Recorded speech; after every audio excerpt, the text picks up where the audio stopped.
Yo, what's going on, guys? Today I'm going to be going over the NBA slate on DraftKings for Monday, December the 10th. We have an 11-game slate for Monday. I'm going to go through each position, give some of my early looks and early thoughts on this 11-game slate. I am recording this video earlier than I usually record all my videos. I'm recording this 6:30 Eastern Time, Sunday night, so definitely an early look sort of video. Usually all my videos are recorded the night before, but this one's especially a bit early. Try and get it out early for you guys, so that way there's enough time for you to consume the video. There are a lot of injuries to watch on this 11-game slate, so I'm going to try and go through all the injuries at each position, talk about if the guy's out, who we should be looking to if he plays, should we be playing him, and if it bumps down the other guys. We'll try and do that at each position. We'll start off at point guard, work our way through. I'll give my core of 5 plays as well, the 5 guys I expect to have a lot of exposure to come lineup lock. So yeah, let's go ahead and look at point guard. Just before we do get started, guys, I would appreciate it if you would drop a like on the video. And if you are new to the channel, then make sure you hit that subscribe button down below so that way you don't miss out on any of my new videos. But yeah, point guard, only one option here over 10K, and that is Russell Westbrook. He's 11,000. He gets a matchup at home against the Jazz. Not really a spot where I want to pay up for Westbrook. There are just other studs I would rather play today.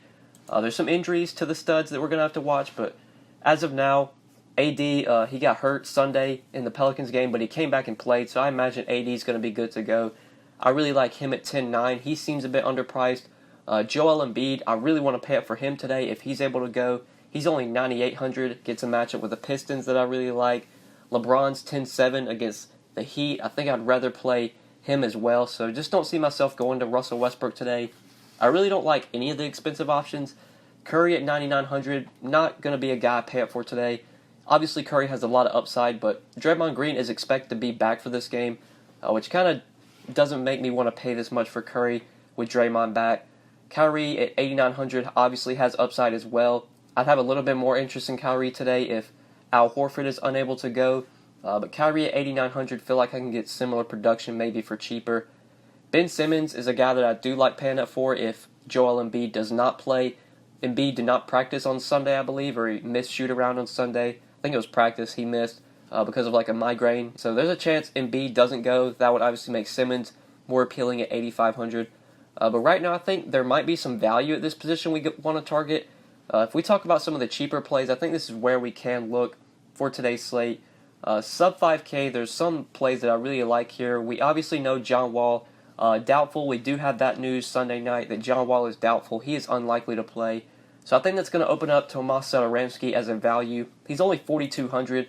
He got priced up because Wall was out. Then Wall came back, and they bumped Satoransky's price down a little bit. I believe last game, Satoransky was like 4,700 with Wall playing.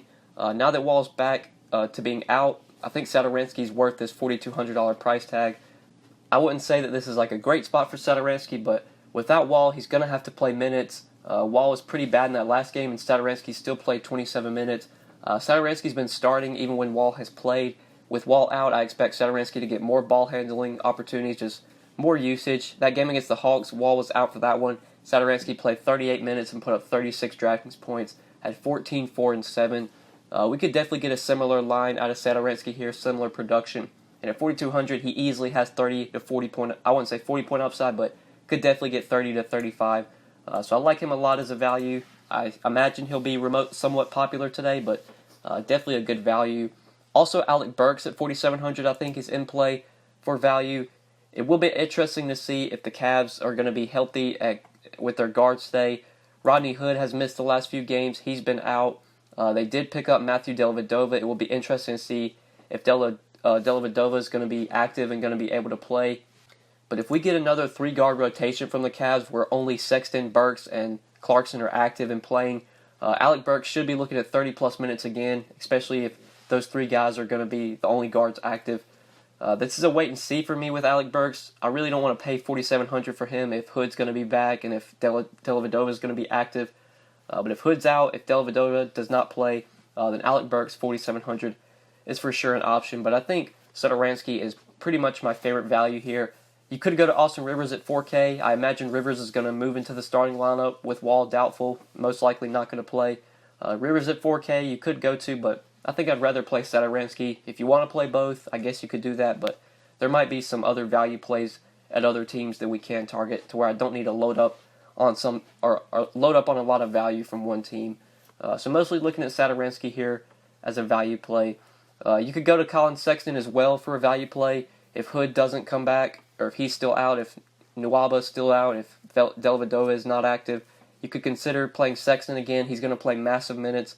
He's not the most productive player, but 4,900 getting a guy playing the minutes that he is playing right now, I think does make him an option. But I think that's it for point guard. Let's move on to shooting guard now. So at shooting guard, I do like paying up at this position. I do like Bradley Beal a lot at 8,400. Just without John Wall, he has to do so much when it comes to shooting, when it comes to just usage. We're going to get massive usage out of Brad Beal in this game against the Pacers.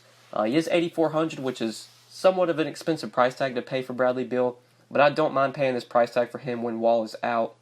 That game against the Hawks where John Wall was out, we got 42 minutes out of Bradley Beal. He took 22 shots, had 58 DraftKings points. He had 36 points, 6 rebounds, and 9 assists. When Wall's out, we're going to get more ball handling for Bradley Beal. And like I said, 8,400 is just too cheap. The guy has 50 to 60 point upside when John Wall's out. So I like him a lot. I think playing him and Satoransky makes a ton of sense. Don't know if I would go too heavy on the Wizards today. I think you probably want to limit to 3 or 4 Wizards. I wouldn't want to play more than 4 Wizards on one lineup. But I think 3 to 4 definitely makes sense, whether it's Beal, Rivers, Satoransky. We'll talk about Otto Porter, maybe Markieff you could go to. But for me, probably 2 favorite Wizards are definitely Satoransky and Beal. But if you don't want to pay it for Beal, I think Jimmy Butler at 7,900, especially if we get Embiid news on Monday that he's going to be out. If Embiid's going to be out again, Jimmy Butler at 7,900 is for sure going to be a play I go to a lot. He's small forward eligible on DraftKings, which makes him a lot more appealing. You can play him at 2 different positions. But let's look for some other shooting guards. Jamal Murray, a key injury we want to watch here. I didn't mention him at point guard, but Jamal Murray, don't think I want to play him at 7,200. You could go there, but it's definitely an injury to watch. If Jamal Murray's out today, then Monte Morris is going to be a really good value play. Josh Richardson as well is a key injury to watch. I do like Josh Richardson today if he plays, but if he is out, that's another potential value that could open up with maybe D. Wade. Tyler Johnson, I know, got hurt in the last game, so I don't know if he's going to be able to go, but definitely Justice Winslow. I don't think Winslow's shooting guard eligible, but Justice Winslow could be a value play. I'm not sure what his price is. We'll talk about that when we get there, but Richardson at 6,600. I like him if he plays. If he's out, will open up some value. D. Wade is the value play I think does open up if Richardson's out. Playing against LeBron as well. A little bit of a narrative there for D. Wade. But looking for shooting guard value plays, sub 6K. Robert Covington was out for the Timberwolves in their last game, and we got D. Rose starting. And D. Rose did play really well, put up a nice game. He did play solid minutes. In a matchup with the Warriors, being full strength now, getting Draymond back, the Warriors are going to be a team that's going to continue to play fast. They've been playing slow as of late, but now they're back to full strength. This is going to be one of the top 5 fastest-paced teams in the league. So I do like this spot a lot for the Timberwolves playing against the Warriors. I like this game. I think it has a lot of appeal, especially Derrick Rose on the Timberwolves side. If Robert Covington is out today again, then we should see Derrick Rose back in the starting lineup. We should see him playing pretty big minutes, and he will become a really good play if that's the case. 37 minutes out of him last game, 42 DraftKings points. Would not be surprised if we got similar production from D. Rose if Covington's out. But let's talk about some sub 5K guys. If there's any plays we want to go to here, I don't think there's a ton that stands out to me. There's a lot of injuries at this position that could open up value. Like Josh Hart, 4,100 maybe, with Brandon Ingram still out, but probably not my favorite play. Rivers you could play here. You could play Satoransky at shooting guard, I believe. Alec Burks is shooting guard eligible. Clarkson, especially if those guys I talked about are going to remain out, then it's going to be Clarkson, Burks, and Sexton getting all the minutes. Then Clarkson at 4,800 is for sure in play. But let's go ahead and move on to small forward now. So at this position, I do like paying up here. You have Giannis, LeBron, and KD all over 10K. Giannis, I do like at 11-7 against Cleveland. I don't expect anybody from this Cleveland team to be able to slow down Giannis. But he is 11-7, which is pretty expensive. He could get similar production to what Giannis puts up today for a lot cheaper. I think AD has a pretty high ceiling, even in a matchup against Boston. I think LeBron has shown a really high ceiling lately, and is going to have a high ceiling with no Brandon Ingram. With Rondo out, we're going to see LeBron holding the ball in his hands a lot, just doing a lot for this team. So I think I can get similar production to Giannis with a guy like LeBron, who is $1,000 cheaper. And I do like the spot for him against the Heat. A little bit of a narrative here, playing against his former team. Obviously, these guys have played a ton since LeBron left Miami, but I believe this is the last time that LeBron and D. Wade will be going up against each other, since D. Wade's going to be retiring this year. I think this is the last time that the Heat will play the Lakers, unless they meet in the postseason or something. But I really don't expect LeBron to have any troubles in this matchup. They could put like James Johnson on LeBron, who is a solid defender, but LeBron did torch the Heat earlier this year. I'm pretty sure James Johnson was not playing back then, but 38 minutes from LeBron against the Heat earlier this year, 51 points, 8 rebounds, 3 assists, 73 DraftKings points. Not expecting a 73-point game out of LeBron, but we could definitely get 60-plus from him. He's just playing a ton of minutes in competitive games, just doing so much. He's scoring, he's rebounding, he's getting a lot of assists with Ingram out. So I love LeBron at 10-7. That still feels pretty cheap for him with just this role that he has right now. So I like paying up for LeBron a lot at small forward. If you don't want to go to the top with LeBron, like I said, I like Jimmy Butler and Simmons both today if Joel Embiid is out. If we're looking for mid-range plays, you can play Josh Richardson here, who I do have some interest in today if he's able to go. With no John Wall, I do like Otto Porter a lot. It's 6,100 in the mid-range. I think Otto Porter is for sure in play. I would like TJ Warren today, but I believe he's going to be on a minutes restriction. This is going to be his first game back from injury. I'd expect him to have a lot of usage, just doing a lot for this Phoenix team, taking a ton of shots. With Devin Booker out, TJ Warren is for sure interesting, but like I said, he's going to be on a minutes restriction, it seems like. So probably going to be a guy we have to avoid today with the minutes restriction. But now looking for maybe value at this position. Love Justice Winslow today if Richardson's out, especially if Dragic is out as well. Even if just Dragic is out, though, Justice Winslow, 4,800, becomes a really good value option on this slate. Another guy, though, that I want to touch on for value, played him a lot in the last slate. He's still too cheap, in my opinion. That's Trey Lyles. He's small forward and power forward eligible. So a very appealing play on DraftKings. You can play him at 2 different positions. He's only 3,700, still remains too cheap.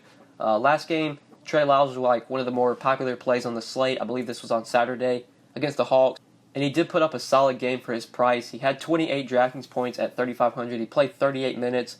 He did start for Paul Millsap, and Trey Lyles, I will imagine, is most likely going to continue to start with Paul Millsap out.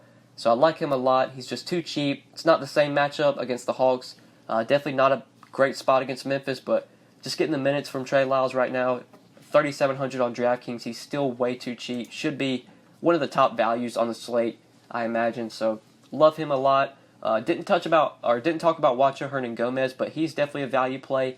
I'm not sure what Hernan-Gomez's price is. I think he's still relatively cheap. He's 4,700.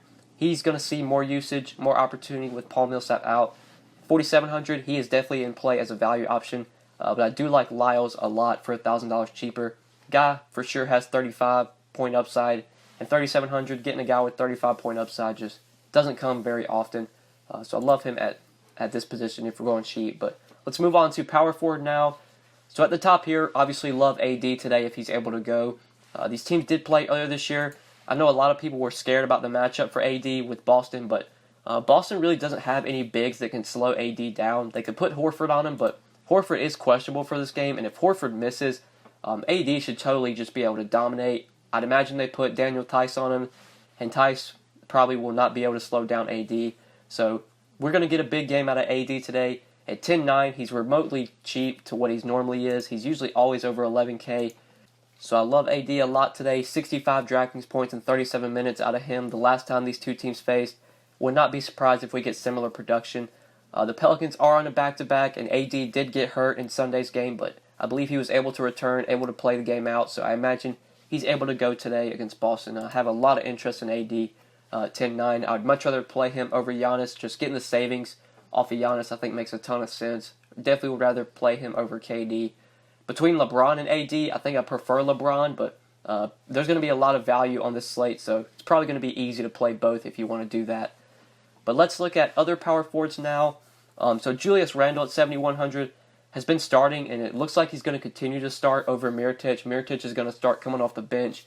So we can feel safe projecting Randle for near 30 minutes every game. And at 7,100, getting 30 minutes out of Julius Randle, still too cheap of a price tag.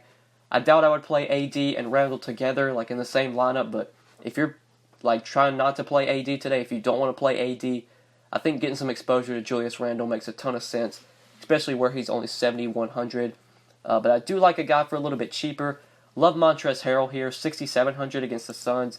I think this is a great spot for Montrezl Harrell. I don't expect him to be very popular today because he hasn't been playing that well lately. The game logs don't look that great for Montrezl Harrell. The minutes have still been somewhat consistent, playing about mid-20s in minutes every game. Sometimes he'll get close to 30 minutes. And although I'm not sure we're going to get 30 minutes out of Harrell today, the guy's just such a productive player. This is such a great matchup where if he only gets 26, 27 minutes, could easily put up 45 to 50 DraftKings points. The Suns have been one of the worst teams this year when it comes to defending bigs. DeAndre Ayton, not a good defender, so love Harrell here. Imagine he's going to come off the bench and play about 27 to 29 minutes. Might get more than that. Could get a little bit less, but with the matchup, don't mind playing Harrell today. Did put up 35 DraftKings points, 28 minutes earlier this year against the Suns. Not the best game. I'd expect a better game out of Harrell today, and I do like him a lot at 6,700. Don't expect him to be too popular because he's still relatively expensive, and he hasn't been playing that well lately, so definitely going to be over the field on Montrezl Harrell today, especially if he's low owned. But let's look at other power forwards now. You got Otto Porter, 6,100, who I do like today. If you want to play him at this position, there are a lot of guys at power forward I've kind of already talked about. Like Winslow, I think is going to be a really good value play. If Richardson misses, you can play him at power forward. Juancho Hernan-Gomez I like a lot. If you want to play him at power forward, you can play Trey Lyles at this position. Also, if Al Horford misses, then Daniel Tice at 4K is going to be a really good value play. DeAndre Ayton as well. He missed on Sunday, I believe, or missed practice on Sunday.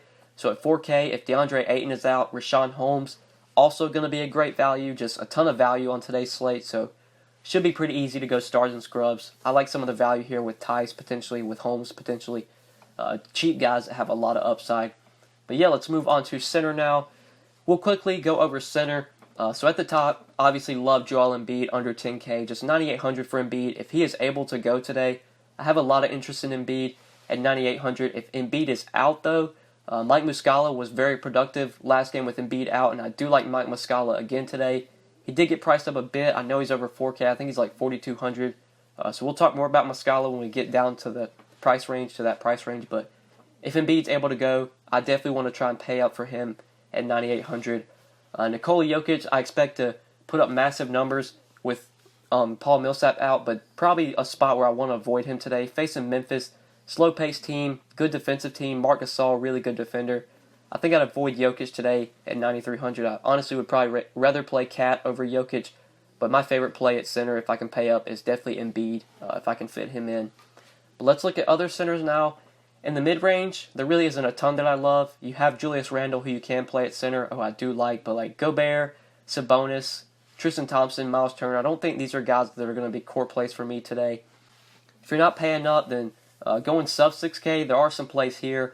Bam Adebayo, if Whiteside remains out, 5,800 for Bam Adebayo. Still remains a little bit too cheap. The guy has 40, 45 point upside when Whiteside's out. I do like him at 5,800. Wendell Carter Jr. as well at 5K. Love the matchup for Wendell Carter Jr. Great spot against the Kings. Bad defensive team. A team that plays fast. A team that really struggles to defend bigs. I know Wendell Carter's been pretty inconsistent lately. The minutes have been inconsistent, but if he can stay out of foul trouble and if this game stays competitive, we should get close to 30 minutes from Wendell Carter Jr., maybe even more than that.